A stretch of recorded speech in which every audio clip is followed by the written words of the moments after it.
अस्सलाम वालेकुम व्यूअर्स। आज मैं आपके लिए बिल्कुल डिफरेंट रेसिपी लेके आई हूँ।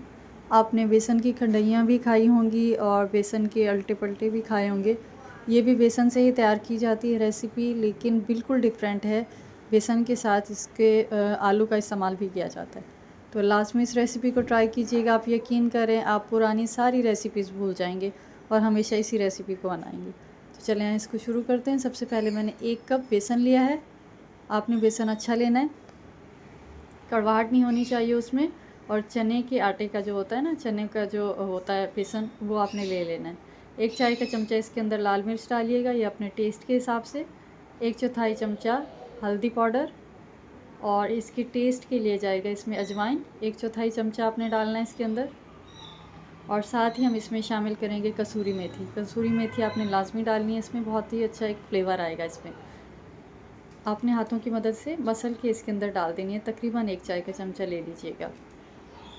इस तरह से डालने से, मसलने से इसकी जो खुशबू है ना, वो बिल्कुल फ्रेश हो जाती है। ये आपने इस तरह से मसल के दोनों हाथों से इसमें डाल देनी है। और साथ ही इसमें शामिल करेंगे धनिया और पुदीने की पत्तियाँ लेके बिल्कुल बारीक काट लेना आपने। पुदीना भी लाजमी लेना है, इससे भी बहुत ही अच्छी खुशबू आती है। ये तकरीबन आपने 1 से 1.5 खाने का चमचा ले लेना है। ये शामिल करेंगे और इसको ना पानी से आपने गूँदना है और ना ही दही से, जैसे होती है ना डिफरेंट रेसिपी। इसको हमने, इसकी जो बाइंडिंग है वो करनी है उबले हुए आलू से। 2 मीडियम साइज़ के मैंने उबले हुए आलू लिए हैं।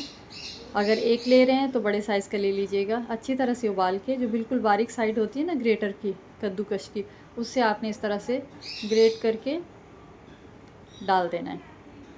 जितना अच्छा बारीक आप इसमें ग्रेट करके डालेंगे, उतनी अच्छी आपकी बेसन की बाइंडिंग होगी। तो दोनों आलू इसके अंदर मैंने इस तरह से ग्रेट करके शामिल कर दिए हैं। बहुत ही मज़ेदार रेसिपी, आप यकीन करें। अभी जैसे इतना अच्छा मौसम चल रहा है कराची का, इसमें आप बनाएंगे तो बहुत ही ज़बरदस्त ये लगेगा आपको। दोपहर में चावल के साथ ले लें, रोटी के साथ, इसको आप लाजमी सर्व कीजिएगा। और इसी तरह से और मुझे बताइएगा कि आपकी रेसिपी कैसी बनी। जब आप इसको बनाएं तो मुझे लाजमी याद रखिएगा और मुझे फ़ीडबैक दीजिएगा लाजमी। अब हमने इसकी जो बाइंडिंग करनी है वो सिर्फ उबले हुए आलू से करनी है, जो कद्दूकश करके हमने डाले हैं। आपने एक्स्ट्रा ना कोई पानी डालना है, ना दही डालनी है, कुछ भी नहीं डालना। उसके बाद इसकी हार्ड सी डो बनानी है, बहुत ज़्यादा हार्ड भी ना हो, बस इस तरह से आपने कंसिस्टेंसी इसकी रखनी है और हाथों की मदद से इसको गूंदना है। और 10 मिनट रखने के बाद इसको इस तरह से जब हम हाथों में लेंगे तो ये बड़ा अच्छा से सेट हो जाएगा। इस तरह से दोबारा एक दफ़ा मसल लेंगे अच्छी तरह से। और जितना 1 चाय का चमचा होता है ना, इस तरह अंदाजे से आपने 1 चाय के चमचे जितना पहले लेके प्लेट में रख लेना है। साथ साथ भी बना सकते हैं, लेकिन अगर इस तरह से पहले प्लेट में बेसन इस तरह से तोड़ के रखेंगे ना, तो बाद में बनाने में आसानी हो जाएगी। तो 1 कप बेसन के साथ आप 1 टाइम का सालन बना सकते हैं, और बिल्कुल लो बजट है और खाने में बहुत ही ज़्यादा मज़ेदार है। आपने एक इस तरह से इसका पीस लेना है और हाथों पे फैला के इस तरह से एक छोटी सी जैसे पट्टी होती है ना, ऐसे ओवल शेप में आपने बना लेनी है। अगर बनाने में थोड़ा मसला हो तो हाथों को ग्रीस ही कर लीजिएगा ऑयल से। मैंने भी हाथों को ऑयल से ग्रीस करके इस तरह से सारी पट्टियाँ तैयार कर ली हैं। बहुत ही आसान रेसिपी और बहुत ही मज़ेदार ये बन के तैयार होती है।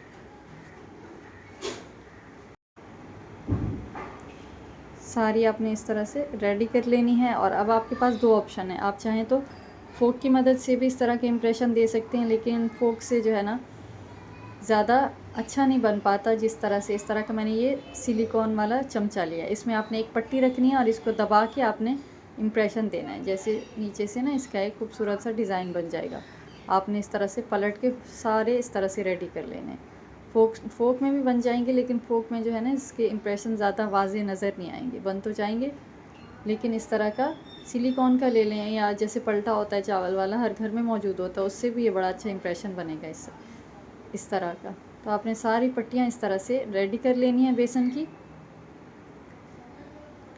और इसको इस तरह से मोड़ के रख देना है। तो ये ना खुलेगा और ना ही ये हार्ड बन के तैयार होती है। इतनी सॉफ्ट होती है ये, क्योंकि हमने इसमें आलू का इस्तेमाल किया है। पकने के बाद भी ये बिल्कुल भी हार्ड नहीं होगी। तो अब मैंने तकरीबन 1 लीटर पानी लिया है, और ऊपर आपने स्टीमर रख लेना है, या इस तरह से छन्नी ले लेनी है। नॉर्मल छन्नी होती है ना, ये आपने ये ले लेनी है और ऊपर रख के पतीली के ऊपर या जो भी चीज़ ले रहे हो आपने इस तरह से सारी पट्टियाँ जो हमने तैयार की हैं बेसन की, ये इस तरह से इसके ऊपर रख देनी है और इसको जैसे स्टीम देते हैं इस तरह से हमें पकाना है। इसको तकरीबन 10 से 15 मिनट तक बिल्कुल हल्की आंच पे स्टीम देना है। इसको मीडियम से लो फ्लेम रखनी है, बस ढकते हैं इसको और चूल्हे पे रख देंगे इस तरह से। तो जब तक ये हमारी पट्टियाँ स्टीम होती हैं, रेडी होती हैं, हम आ जाते हैं दूसरी अपनी इसकी मसाले की तरफ। इसमें 1 टमाटर लिया मैंने बड़े साइज़ का और 1 इंच का टुकड़ा अदरक का लिया है और 4 जवे लिए हैं लहसुन के। इसको पेस्ट बना लेना बग़ैर पानी डाले। मैं हैंड ब्लेंडर से बना रही हूँ। पेस्ट बना के साइड पे रख देना। अब देखें हमारे तकरीबन 10 मिनट गुजर चुके हैं और ये जो हमारी बेसन की पट्टियाँ हैं ये बिल्कुल स्टीम होकर तैयार हो गई हैं। इसके बाद इसको उतार के साइड पे रख देंगे और इसका मसाला, ग्रेवी के लिए जो मसाला तैयार करना है वो तैयार कर लेंगे। ऑयल ले लेंगे, ऑयल थोड़ा सा इसमें ज़्यादा जाता है, 1/3 कप मैंने ऑयल लिया है और इसके अंदर थोड़े से खड़े मसाले जाएंगे जिसमें आधा चाय का चमचा ज़ीरा है, 1 बड़ी इलायची है, 1 छोटा टुकड़ा दालचीनी का और 2 लौंग लिए हैं। बस ये शामिल करेंगे और इसको कड़कड़ा लेंगे। जैसे ही हल्का सा इसमें क्रैकल आ जाएगा तो हम इसमें शामिल कर देंगे 1 प्याज, मीडियम साइज़ की प्याज ली है, इसको बिल्कुल बारीक चॉप कर लिया है।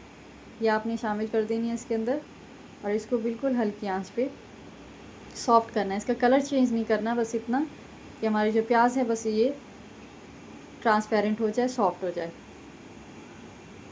जब इसका कलर हल्का सा चेंज हो जाएगा तो इसमें शामिल करेंगे कुछ स्पाइसेस। इसमें लाल मिर्च ली है, कश्मीरी लाल मिर्च पाउडर कलर के लिए, अगर है तो डाल दें, नहीं तो स्किप कर दें। 1 खाने का चमचा है। लाल मिर्च पाउडर 1 चाय का चमचा है। हल्दी पाउडर 1/4 चाय का चमचा। नमक है और धनिया पाउडर है 1 चाय का चमचा और ज़ीरा पाउडर आधा चाय का चमचा और गरम मसाला डाला है इसमें पाउडर, ये भी है आधा चाय का चमचा। बस ये शामिल करेंगे इसमें और इसको अच्छी तरह से भून लेंगे मसालों के साथ जब तक ऑयल सेपरेट नहीं हो जाता। जब तक आपने मीडियम फ्लेम पे इसको भून लेना। आप देखें प्याज का कलर चेंज नहीं हुआ, हल्की सी सॉफ्ट की है। बस इस तरह से मसालों को भून लेंगे और इसके बाद हम इसमें शामिल करेंगे जो हमने पेस्ट बना के तैयार किया है, टमाटर और लहसुन अदरक का। ये आपने पेस्ट इसके अंदर शामिल कर देना है और दोबारा इसको भूनना है अच्छी तरह से जब तक टमाटर का कच्चापन ख़त्म ना हो जाए। ये डालने के बाद आपने इसको भून लेना है। बहुत ही डिफरेंट रेसिपी है और आप यकीन करें आपको ये खा के मज़ा आ जाएगा। रेसिपी अगर आपको अच्छी लग रही होती है कहीं पे भी तो रेसिपी को लाइक करना मत भूला करें और चैनल को सब्सक्राइब कर दिया करें और अपने फ्रेंड्स और फैमिली में रेसिपी को शेयर कर दिया करें। दही शामिल किया मैंने, रूम टेम्परेचर है, आधा कप दही लेना है आपने, बहुत ज़्यादा खट्टा नहीं होना चाहिए, ये बिल्कुल नॉर्मल है। ये डालने के बाद फ्लेम को लो करना है और अच्छी तरह से मिक्स करना है ताकि दही जो है अच्छे से मिक्स हो जाए। इसके बाद जब दही का पानी खुश्क हो जाएगा, अच्छी तरह से भूनने के बाद 2 कप पानी शामिल किया है और इसको ढककर इतनी देर पकाएंगे कि इसमें उबाल आ जाए। 2 से 3 मिनट के अंदर इसमें उबाल आ जाएगा। उबाल आने के बाद बस इसका ढकना हटाएंगे, जो हमने बेसन की पट्टियाँ तैयार करके रखी हैं वो इसके अंदर शामिल कर देंगे। ये तकरीबन स्टीम करने से ही गल जाएंगी क्योंकि इसमें आलू का इस्तेमाल किया है हमने। बस इसके अंदर थोड़ी देर के लिए इसको ढक देंगे हम ताकि इसका जो फ्लेवर है वो हमारी ग्रेवी के अंदर आ जाए और जो मज़ीद थोड़ी सी कसर रह गई है वो भी पूरी हो जाए। तो तकरीबन जैसे चावलों को हम दम लगाते हैं, दम वाली आंच पे आपने 15 से 20 मिनट रखना है इसको। बहुत ही अच्छे से गल जाएंगी और जो शोरबे का टेस्ट है, फ्लेवर है, वो भी बहुत ही ज़्यादा मज़ेदार हो जाएगा। तो आपने मुझे बताना है लाज़मी कि आपको ये रेसिपी कैसी लगी। रेसिपी अच्छी लगे तो लाइक करना मत भूलिएगा और चैनल को सब्सक्राइब कर दीजिएगा। 15 मिनट के बाद देखें बिल्कुल रेडी हो गई हैं।